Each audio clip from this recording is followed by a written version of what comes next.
Jadi kolbu itu bisa ingat cuma kepada yang sudah diketahui, karena si kolbu tidak akan bisa ingat kepada yang belum diketahui.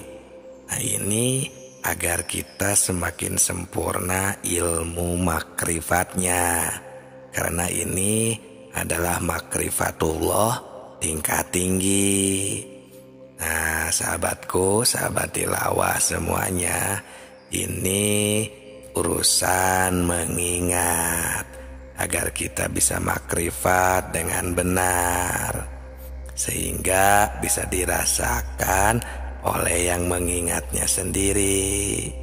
Ini harus melalui proses tertentu, seperti pelatihan, pengamalan, karena kolbu itu tidak akan bisa dibohongi.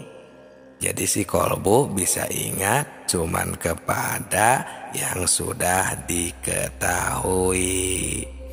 Nah, pahami dengan baik. Kolbu tidak akan bisa ingat jika kepada yang belum ketahui. Yang belum diketahui, ya coba saja kita sama-sama rasakan. Apa bisa? Atau tanya hati kita masing-masing secara jujur. Apa bisa ingat kepada yang belum kita ketahui? Ini jawabannya ada di kolbu kita masing-masing. Untuk lebih jelasnya ada di kitab Sirrul Asrar halaman 80. Di situ dijelaskan, wa amma natijatu dzikrur ruh fahuwa musahadatu anwa'i tajaliyati sifati. Yang artinya, yang dikatakan zikir ruh itu ialah menyaksikan tajalinya sifat. Nah, di dalam keterangan ini ada kalimat zikir. Dan di sini makna zikirnya sudah bukan nyebut lagi, sudah bukan wirid lagi, atau menyebutkan kalimat-kalimat thayyibah lagi. Tapi di sini zikirnya sudah ke level ingat yang sebenarnya, ialah mengetahui atau menyaksikan. Nah, tapi untuk ingat itu harus mengetahui dulu kepada yang akan diingatnya. Apalagi ini urusan ketuhanan, urusan akidah, harus betul-betul positif kepada yang akan diingatnya. Nah, ini sering kita baca, padahal ya untuk dalilnya ini ada di orang-orang yang setelah sholat suka membacakan kalimat afdholul dzikri fa'alam annahu la ilaha illallah, yang artinya cukup-cukupnya ingat, atau afdholul dzikri itu dzikir yang afdol, yang maksimal, yang paling utama itu adalah fa'lam, ketahuilah. Nah, ini jawabnya, jawabnya ada di kalimat i'lam, yang artinya harus diketahui. Nah, baru annahu la ilaha illallah, sesungguhnya tiada Tuhan selain Allah. Nah, di dalam ayat ini kita semua sudah memahami.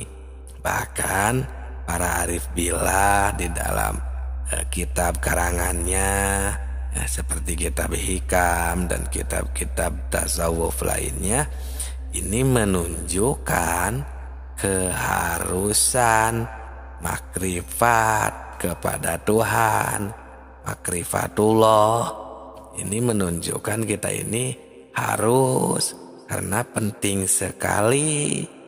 Ya, bahkan awalnya beragama itu makrifat, harus tahu agar ketika nanti kita menyembah, beribadah, itu kita tahu kemana kita menyembah.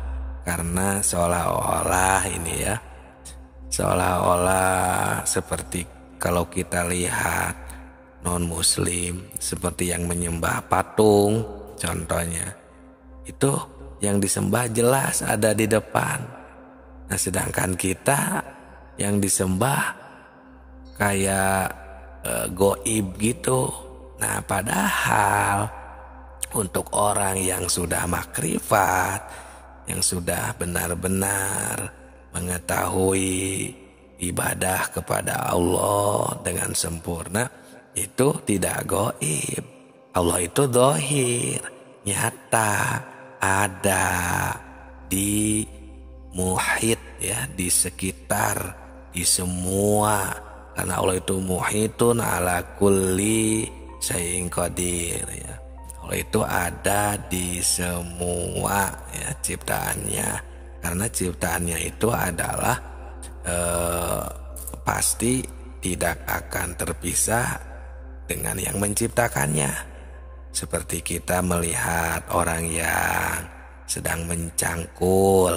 Contohnya, kita bayangkan orang yang mencangkul di tengah sawah. Nah, bayangkan mungkinkah tidak jika cangkul itu bisa bergerak sendiri tanpa adanya yang menggerakkan. Nah, seperti itulah ilmu makrifat juga tidak akan berpisah dengan yang menakdirkan. Selagi ada takdirnya, selagi ada ciptaan, ada kehidupan, nah itu pasti ada Allah, ada Tuhan yang menakdirkan. Nah inilah ilmu makrifat, inilah zikir yang sebenarnya. Karena zikir itu adalah ingat ya, bukan hanya nyebut, bukan hanya berbicara, tapi kita mengetahui, tahu dan bersaksi bahwa Allah ada, bahwa Allah lah yang menakdirkan, bahwa Allah lah yang mewarnai sebuah makhluknya yang terdapat warna.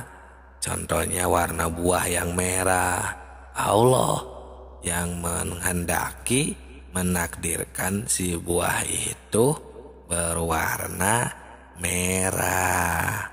Nah itu harus benar-benar memakai amrun jauki atau perasaan yang mendalam sesuai dengan bukti ya. Walaupun pengertian orang lain banyak yang menyalahkan, tapi kita harus yakin karena ketika ada ciptaan itu pasti ada yang menciptakannya. Ya, jangan sampai diakui kita yang menciptakannya. Karena kita juga jika kita tidak diberi hidup, diberi nyawa, diberi bisa gerak, melihat dan mendengarkan, kita tidak akan bisa menciptakan sesuatu. Jadi semuanya adalah Allah Subhanahu wa Ta'ala. Billah, minallah, lillah, Allah ya semuanya. Oleh Allah, dari Allah, milik Allah.